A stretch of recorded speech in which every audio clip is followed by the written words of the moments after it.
There's a lot of confusion and distrust over creatine supplementation, particularly around hair loss, uric acid, bloating, and weight gain. So did I make a mistake in my video last week where I explained that the human clinical research suggests that most people should take creatine supplements? Is creatine actually safe? Starting with hair loss. These concerns were raised after a 2009 study of college-aged rugby players. What they found is that dihydrotestosterone levels, they were increased by about 56% with creatine supplements compared to placebo, and this is a problem because dihydrotestosterone, it often causes male pattern baldness, which brings us to a new study that was published last year, 2021. It states that the results of that original 2009 study that raised the concerns about dihydrotestosterone levels, those results have not been replicated. And we also know that resistance training itself can raise testosterone and dihydrotestosterone levels. It's also important to remember that it's the free testosterone that gets converted into dihydrotestosterone, and in that 2009 study, there were no increases in total testosterone, and free testosterone, it was not measured. We also know that before that 2009 study started, the dihydrotestosterone levels in the creatine group, they were 23% lower compared to the placebo group. Therefore, the small increase in dihydrotestosterone levels in the creatine group,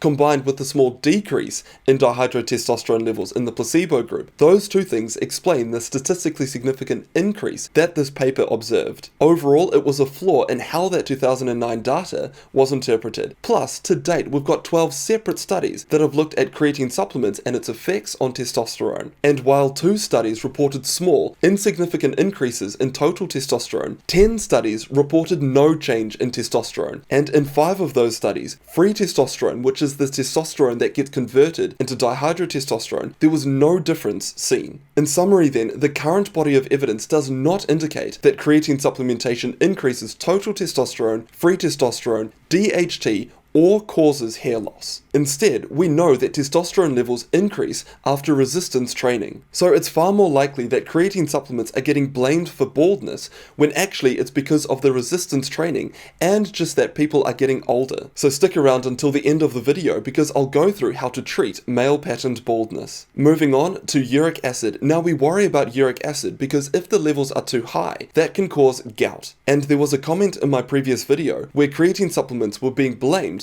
for causing a gout flare. But we know from human studies that creatine supplementation, it actually decreases uric acid. Once again, creatine supplements are the innocent bystander getting blamed. So is creatine actually safe? Well, it's been used heavily since the 1990s and over 1,000 studies have been conducted and billions of servings of creatine have been ingested. The only consistent reported side effect of creatine supplements is weight gain, and this makes sense. Creatine helps our muscles work harder for longer and recover quicker, and therefore help us build muscle. We're increasing our lean body mass. Now crucially, it does not increase fat mass. What we also know is that from available short-term and long-term studies in healthy and diseased people, from infants to elderly, with studies lasting up to 5 years, they consistently show that creatine supplementation poses no adverse health risks. There have been many unsubstantiated claims about creatine, but in well-conducted studies we've got proof that creatine supplementation, it does not increase the risk of injury, dehydration, muscle cramping, or gastrointestinal upset. The final safety aspect of creatine supplements I want to go through is kidney health. Long-term, high-dose creatine supplements have not been associated with an increase in kidney dysfunction. While some people, myself included, suggest that people with pre-existing kidney disease should consult with their physician prior to creatine supplementation in an abundance of caution, there are many studies suggesting that there's no compelling evidence that creatine supplementation negatively affects kidney function in healthy or diseased populations. But while that's what the evidence suggests,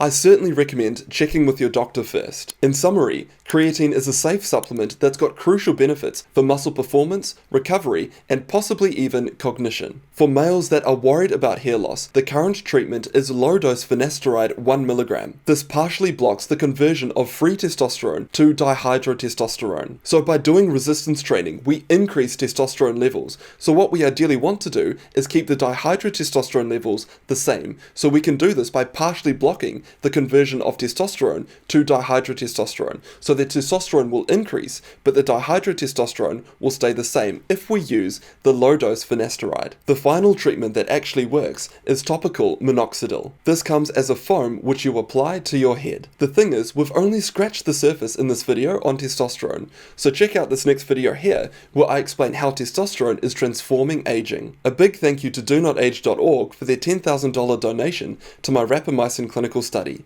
They are a health research organization, and to benefit from the ingredients and a 10% discount code, check out the pinned comment.